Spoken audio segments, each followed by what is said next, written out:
இயேசுவிலே பிரியமான சகோதர சகோதரிகளே, உங்கள் எல்லோருக்கும் ஆண்டவராகிய இயேசு கிறிஸ்துவின் பெயரால் காலை வணக்கங்கள் மற்றும் வாழ்த்துக்கள். நான் உங்கள் அகஸ்டின் வேதியன். இன்று அக்டோபர் மாதம் 9ஆம் தேதி 2024ஆம் ஆண்டு. ஆண்டவரின் மடியில் 5 நிமிடங்கள். இயேசப்பாவுடைய எல்லா வார்த்தைகளும், அவர் வாயிலிருந்து வந்த அனைத்து வார்த்தைகளும் இந்த மனுக்குலம் மீட்கப்பெறணும். இந்த மனுக்குலம் பாவத்துக்கு உட்படக்கூடாது. இந்த மனுக்குலம் பாவத்திலிருந்து விடுபட்டு நல்ல வாழ்க்கை வாழணும். இதுதான் அவருடைய நோக்கமாக இருந்தது. அவருடைய வார்த்தைகள் வருகின்ற வார்த்தைகளுடைய ஆழமாக இருந்தது, கருத்தாக இருந்துச்சு. அதில் முத்தாய்ப்பான ஒரு சில விஷயங்கள் உண்டு. அதுதான் ஜெபம். கேளுங்கள் தரப்படும், தட்டுங்கள் திறக்கப்படும், தேடுங்கள் கண்டடைவீர்கள். ஏனெனில் கேட்போர் எல்லோரும் பெற்றுக்கொள்கிறார்கள், தட்டுவோருக்கு திறக்கப்படுகிறது, தேடுவோர் கண்டடைகிறார்கள். அவனுடைய வார்த்தை பார்த்தீங்களா? இன்னொருத்தர சொல்லுவார், பிள்ளை தகப்பனிடத்துல அப்பத்தை கேட்டால் கல்லை கொடுப்பாங்க, மீனை கேட்டால் பாம்பை கொடுப்பானா? மனுஷனாக நீங்களே இப்படி செய்ய மாட்டீங்களே, என் தந்தை செய்வார், அது மாதிரி செய்வாரா? என்ன பண்ணுங்க, அப்பாட்ட கேளுங்க, அப்பாட்ட கேளுங்க. இன்னொன்று சொல்லுவாங்க இல்லையா, வாயுல புள்ளதான் பிழைக்கும்னு சொல்லுவாங்க. வாயுல புள்ளதான் பிழைக்கும், கம்முன்னு இருந்தா. நீங்கள் கேட்கும் முன்னரே உங்களுக்கு என்ன தேவை என்பதை உங்கள் தந்தை அறிந்திருக்கிறார். இது இயேசுவுடைய வார்த்தை. இருந்தும் இயேசு சொன்ன வார்த்தை, கேளுங்க, அப்பாட்ட கேளுங்க. அப்பா எனக்கு கொடுங்கப்பா, இன்னைக்கு இவ்வளோ கஷ்டமாக கேட்பா, எனக்கு செய்யுங்கப்பா என்று நீங்கள் ஆண்டவரத்தில் கேட்கின்ற பொழுது கேட்போர் எல்லோரும் பெற்றுக்கொள்கிறார்கள். இந்த வார்த்தை இயேசுடைய சிலுவை அடியில், இயேசுடைய சிலுவை மரத்து அடியில் அவ்வளோ கூட்டம், அவ்வளோ கூட்டம். அப்போ கூட யார்கிட்டும் ஏசப்பாட்ட கோரிக்கை வச்சுதா தெரியுது, யாரும் ஏசப்பாட்டதுன்னு கேட்டதா தெரியல. ஒரு நபரை தவிர, நல்ல கல்லனை தவிர. எல்லாம் இருந்து ஏசப்பாவுடைய ஏசப்பாக்க வருத்தப்பட்டாங்க, நின்றுந்தாங்க வழிய நல்ல கல்லன் கேட்டான் பாருங்க. இயேசுவே, நீர் அரசுரிமையோடு ஆட்சியுமா நீங்கள் வரீங்க, திரும்பவும் மீண்டு வருவீங்கன்னு சொல்கிறீங்க பார்த்தீங்களா? அப்போ நீங்கள் வரும் பொழுது என்ன கொஞ்சம் நினச்சிக்கங்க என்று அவன் வேண்டுதலை பாருங்க. ஏசப்பா இறக்க போகிற அந்த தருவாயிலும் சொல்றாரு, நீ இன்னைக்கே என்னோடு வான் வீட்டில் இருப்ப. எவ்வளோ பெரிய பாக்கியம் பாருங்க.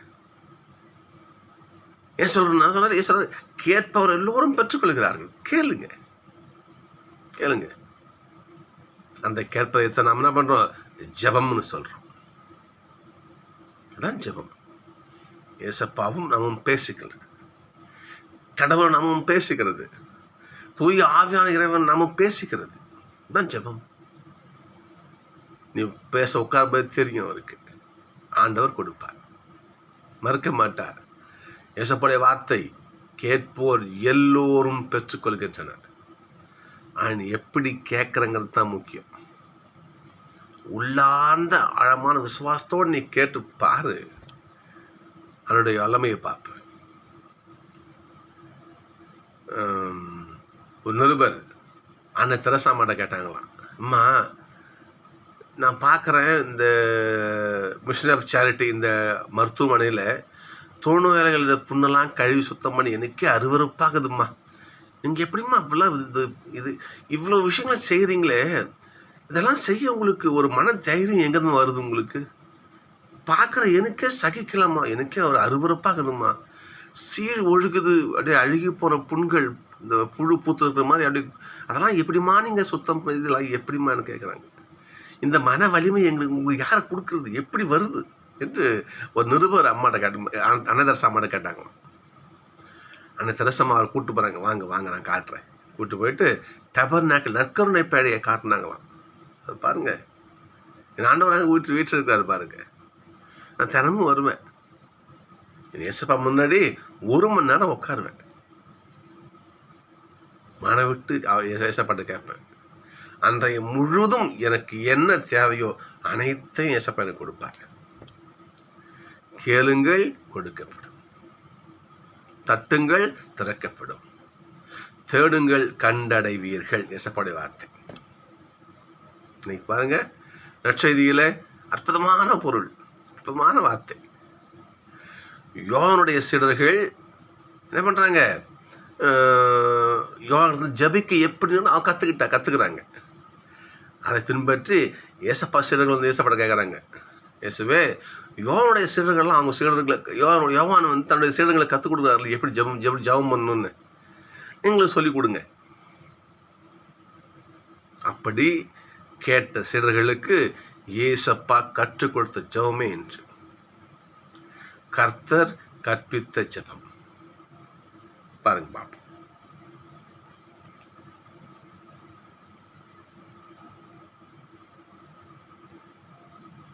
அவர் அவர்களிடம், ஏசப்பா சீடர்கிட்ட, நீங்கள் இறைவனிடம் வேண்டும் பொழுது இவ்வாறு சொல்லுங்கள், தந்தையே உமது பெயர் தூயதென போற்ற பெறுக.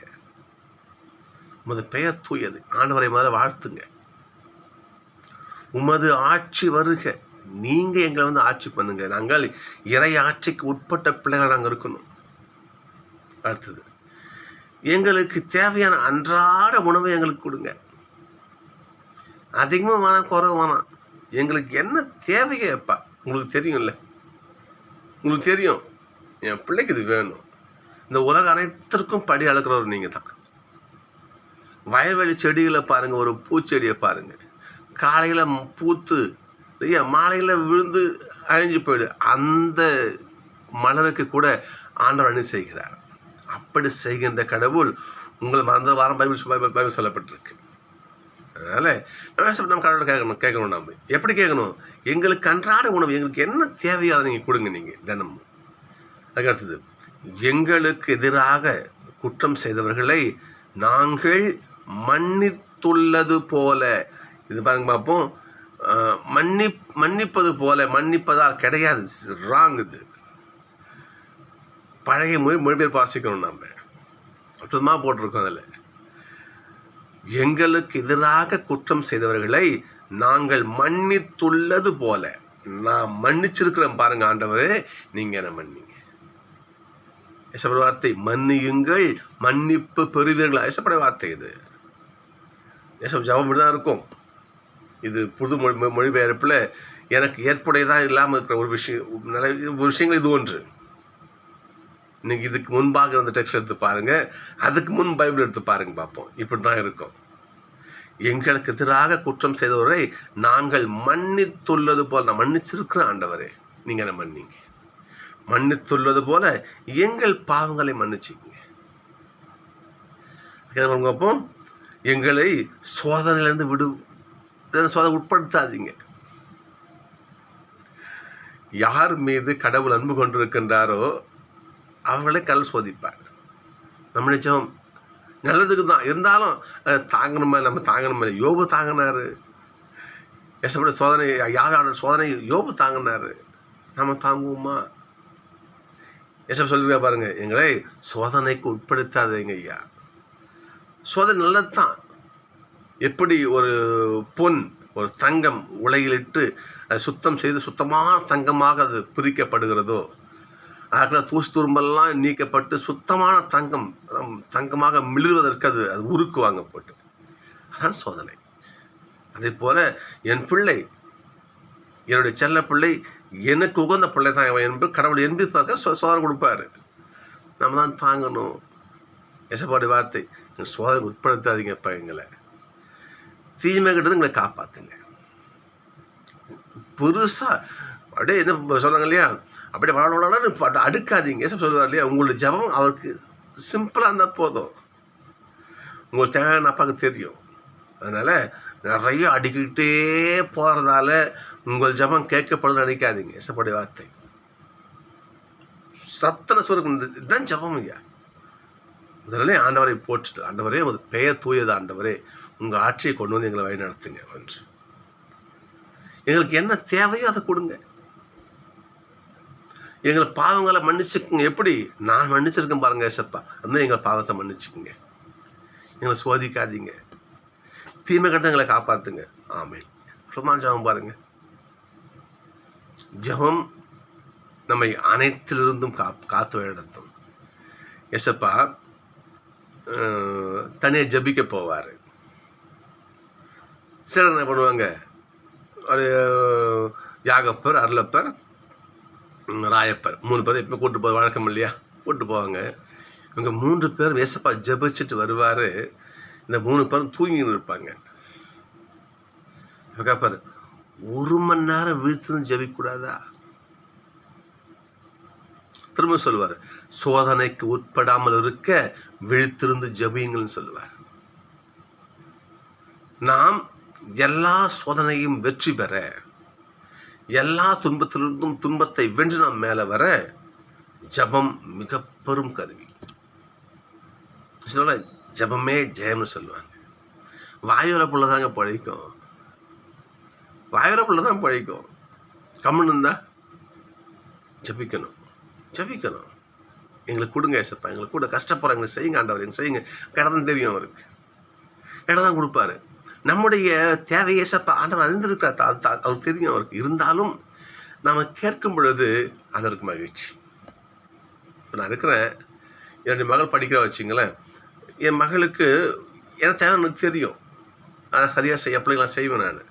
இருந்தாலும் என் மகளே, அப்பா எனக்கு ஒரு புது பேரன் வாங்கி கொடுங்கப்பா, அப்போ அது என் மகள் என்கிட்ட உரிமையோடு கேட்கின்ற பொழுது அது இன்னும் மகிழ்ச்சியாக நான் கொடுப்பேன் நான். நானே என் பிள்ளைக்கு செய்கிறது வேற, என் பிள்ளை என்கிட்ட கேட்கின்ற பொழுது ஒரு தகப்பனாக எனக்கு மகிழ்ச்சி. அது ஒரு தாய் எனக்கு மகிழ்ச்சி. ஒரு தாய் என்ன பண்ணுறோம், என் பிள்ளைக்கெல்லாம் சமைச்சு போடுவா, பிள்ளை கஷ்டப்பட்டு பொழைச்சி தாய் நெருப்பில் அடுப்பில் வெந்து குழந்தைங்களுக்கு எல்லாத்தையும் ஆக்கி போட சாப்பிட்றத பார்த்துட்டு பெற்ற தாய் மகிழ்ச்சி அடைவேன், சந்தோஷம்தான். இருந்தாலும் பிள்ளை கேட்கணும் பொழுது தாய்க்கு இன்னும் மகிழ்ச்சியாக இருக்கும். உதாரணத்துக்கு என்ன சொல்கிறத விட ஏதாவது ஒன்று சொல்லுவோமே, ஏதோ சமைக்கிறது, ஏதோ ஒரு இனிப்பு வச்சுக்கோமே, ஒரு முறுக்கு சொல்லி கொடுமா, அம்மா எனக்கு முறுக்கு சாப்பிடணும் ஆசையாக இருக்குதும்மா, எனக்கு முறுக்கு செஞ்சு கொடுக்குறீங்களா அப்படின்னு ஒரு பிள்ளை கேட்கின்ற பொழுது தாய் அதை ஆவலாக செய்வா பாருங்க. என் பிள்ளை கேட்குறான், என் பிள்ளைங்க பிள்ளை யார்கிட்ட கேட்க முடியும்? தனக்கு யார் உரிமையாளரோ அவங்க தான் கேட்க முடியும். தனக்கு யார் பொறுப்பாளரோ அவர் தான் கேட்க முடியும். அப்போ நீ கேட்கின்ற பொழுது கடவுளை உன்னுடைய தாயாக, உன்னுடைய தந்தையாக, உன்னுடைய பொறுப்பாளராக நீ ஏற்றுக்கிறன்னு அர்த்தம். நீ அவர் விசுவாசிக்கிறன்னு அர்த்தம். அப்போ ஜபத்தில் ஆண்டவரை உள்ளத்தில் நீ தாங்குறங்கிறது வெளிப்படுத்து பாருங்க. சில பேர் சொல்லுவாங்க, நாம் எதுக்கு கோயிலுக்கு போகணும், எதுக்கு ஜபம் சொல்லணும், அது கடவுளுக்கு தெரியும். எப்படி? அது கடவுளுக்கு தெரியும். சிலருடைய ஒரு கோயிலுக்கு போகிறதுக்கு சாக்கு, இது கோயிலுக்கு போகிறதுக்கு இது சாக்குன்னு சொல்லுவாங்க. நான் எவ்வளோ கோயிலுக்கு போகணும், நமக்கு என்ன தேவை கடவுள் கொடுப்பாரு, இது ஒரு சாக்காக சொல்லுவாங்க. நம்முடைய விசுவாசம் அப்படி இருக்க வேண்டாம். அதோட உரிமையாக கேட்போம். எதை கேட்ட ஏசப்பா தராமல் கொடுக்க பாருங்க பார்ப்போம். ஒரு நல்ல ஒரு நிகழ்ச்சி இருந்தது சொல்லலாம். அதை காணா ஒரு திருமண நிகழ்ச்சி. ஒரு ஒரு விசேஷம்னா திராட்சரசம் என்பது மிக மிக முக்கியமான ஒரு விஷயம். ஏன்னா அதுதான் உங்களுக்கு அந்த அடிப்படை ட்ரிங்க்ஸ், அதான் வேற எதுவும் கிடையாது. அந்த வீட்டில் திராட்சை ரசம் இருக்கணும், எல்லாருக்கும் பந்தியில் கொடுக்கணும். அதுதான் ஒரு இது. அது காலியாச்சுன்னா திருமண வீட்டாருக்கு எவ்வளோ அவமானம் தெரியுங்களா? அப்படி ஒரு சூழல் காணாவூரில் நடக்குது. பாருங்க பார்ப்போம். பார்க்குறாங்க, அங்கே ரசம் காலி ஆகி போச்சு. அப்போ திருமண வீட்டாருக்கு மாதாவை பற்றி தெரியுது, ஏசப்பை பற்றி தெரியுது. ஓடி வராங்க மாதா மாட்டேன், அம்மா இந்த மாதிரி ஒரு சிக்கலம்மா, கஷ்டமாக உதவி செய்யுங்க. என்ன பண்ணுறாங்க, நேரா கஷ்டப்பட்டேன், எப்பா பாருப்பா பாரு காலியாகி போச்சான், உதவிக்கு வராங்க. உதவிச்சு, அம்மா என் நேரம் இன்னும் வரவில்லை. ஏசப்பா என்ன பண்ணுறாருங்க, கொஞ்சம் ஒதுங்கி நிற்கிறாரு, சொல்ல தப்பு இல்லை, கொஞ்சம் வேலைக்கு நிற்கிறாரு. அம்மா விட்டாங்களா, எப்பா என் மகனே நீ ஒதுங்கியா நிற்கிற, இங்கே வா எல்லாரும் வாங்க, அவர் பின்னாடியே போங்க, அவர் சொல்றதெல்லாம் செய்யுங்க, போங்க அவர் என்ன சொல்கிறா செய்யுங்க, உங்களால் நடக்கும்.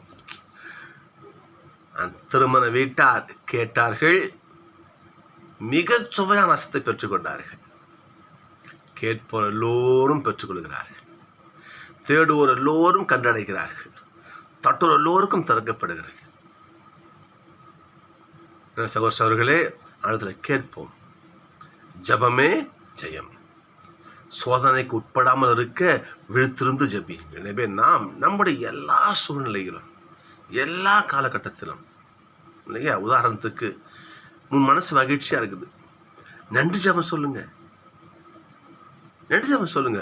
நன்றி இயேசுவே, நன்றி இயேசுவே, நன்றி இயேசுவே, நன்றி இயேசுவே, நன்றி தந்தையே, நன்றி தந்தையே, நன்றி தந்தையே, நன்றி தந்தையே, நன்றி ஆவியே, நன்றி ஆவியே, நன்றி ஆவியே, நன்றி ஆவியே. சொல்லுங்க, நன்றி ஜபமா சொல்லுங்க. எனக்கு இதெல்லாம் கொடுத்துங்களேப்பா, நன்றிங்கப்பா, ஆண்டோட பேசுங்க. அதான் ஜபம். நன்றி ஜபமா சொல்லுங்க. ஆண்டவரை போற்று ஜபமா சொல்லுங்க. பெயர் தூயதானா போற்ற, ஆண்டவரை போற்றுங்க. நாம் ஆண்டவருடைய பெயரை, ஆண்டவரை எந்த அளவுக்கு மகிமைப்படுத்துகிறோமோ ஆண்டவர் அந்த அளவுக்கு நம்ம ஆசீர்வதிப்பார். பைபிள் வாசம் சொல்லுகிறது, விவிலியம் சொல்லுகிறது. நீ எந்த அளவுக்கு என்னோட பெயரை மகிமைப்படுத்துறையோ அந்த அளவுக்கு நான் உன்னை கனம் செய்வேன் என்று பைபிள் சொல்லுகிறது. ஆண்டவரை போற்றணும், போட்டு ஜபம் சொல்லணும், நன்றி ஜபம் சொல்லணும், போட்டு ஜபம் சொல்லணும், நம்ம தேவைக்கான ஜபம் சொல்லணும். ஜபம்னா தேவையை கேட்க மட்டும் கிடையாது, நன்றி ஜபம் உண்டு, போட்டு ஜபம் உண்டு. அந்த காலத்தில் தொடக்க திருச்சபையில் பண்ணுவாங்களாம், அந்த குரு மடத்தில் இருக்கிற சன்னியாசிகள் பண்ணுவாங்களாம், ஜபம் சொல்லுவாங்க, ஜெபிப்பாங்க. இயேசுனுடைய வாழ்க்கை வரலாறு ஜெபிப்பாங்க, இயேசுனுடைய வாழ்க்கையை சொல்லி சொல்லி ஜெபிப்பாங்க. சொல்ல பண்ணுவாங்க, இத்தனை மங்களாத்து ஜபம் சொல்லுவாங்க, இத்தனை கத்தகப்பு ஜபம் சொல்லுவாங்க. ஒரு எண்ணிக்கை வச்சுருந்தாங்க. அந்த எண்ணிக்கை எப்படி தவறுச்சு என்ன பண்ணுறது? எண்ணிக்கை தவறி போச்சுன்னா அதுக்கு என்ன பண்ணுவாங்களாம், ஒரு கயிறு எடுத்துப்பாங்க. கயிறு எடுத்துக்கிட்டு ஒரு மங்களாத்து ஜபம் சொன்ன முன்னாடி ஒரு முடிச்சு போட்டுக்குவாங்க அந்த கயிறில். ஒரு சொல்லியாச்சு. அடுத்த சொல்லும் போது இன்னொரு முடிச்சு போட்டுப்பாங்க, கயிறு முடிச்சு போட்டுப்பாங்க.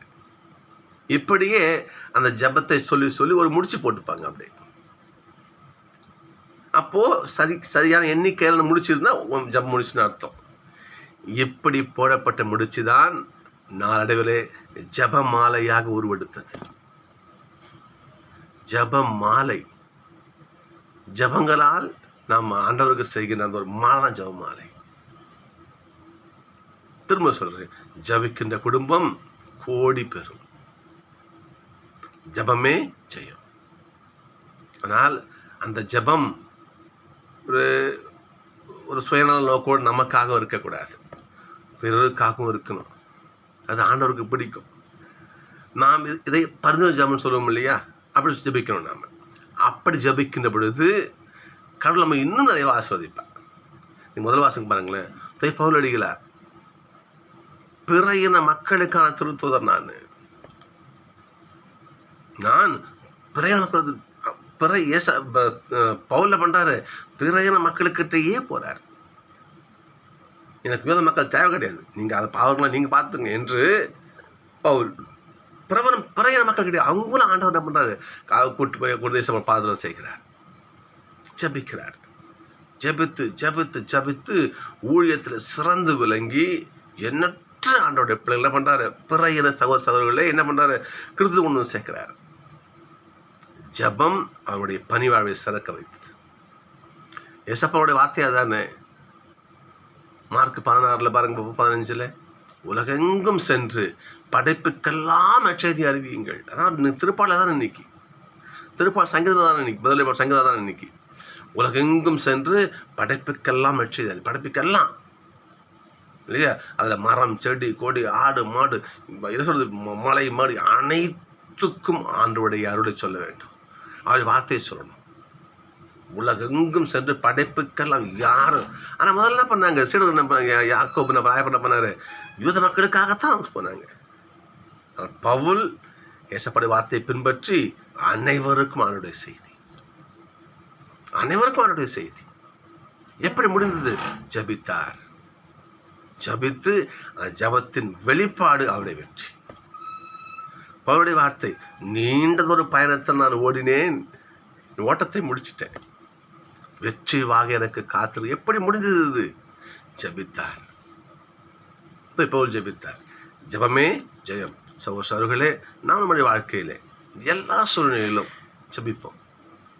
காலை எழுந்திருக்கீங்களா, அப்படி ஜபம் சொல்லும்போது அப்படி உட்காந்து அப்படியே ஒரு 10 பக்கம் மனப்பாடம் பண்ணி ஒரு நிமிஷம் காலை எந்திருக்கீங்க பார்த்தீங்களா?